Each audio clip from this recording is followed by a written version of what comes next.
যুবক, তুমি কবরে কিভাবে থাকতে? কবরে না জেনারেটর আছে, না কোনো লাইট আছে, চিৎকার দিলে কে শুনবে? কোন বন্ধু তোমার কবরে যাবে? আমার নবী হাদিসে বলে 3টা জিনিস মুর্দা লাশের পিছে পিছে যায়, তার মধ্যে 2টা ফেরত আসে, আরেকটা কবরে চলে যায়। 3টার মধ্যে একটা হলো তার সম্পদ, আরেকটা তার সন্তান, আরেকটা তার নেক আমল। একমাত্র কবরের সাথে যায় নেক আমল, সম্পদ আর সন্তান কবরের পার থেকে চলে আসে। কত কবর আছে এই পৃথিবীতে যে একবার গেছে কবর দিতে, আর জীবনে কোনোদিন কবরের পারে যাওয়ার সুযোগ হয় নাই সন্তানের।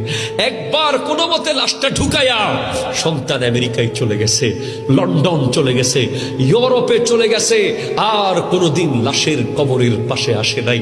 তাই তোমার কবরের চিন্তা তোমাকে করতে হবে, তোমার পুঁজি তোমাকে কামাতে হবে, ঠিক কিনা? কথা জোরে বলে।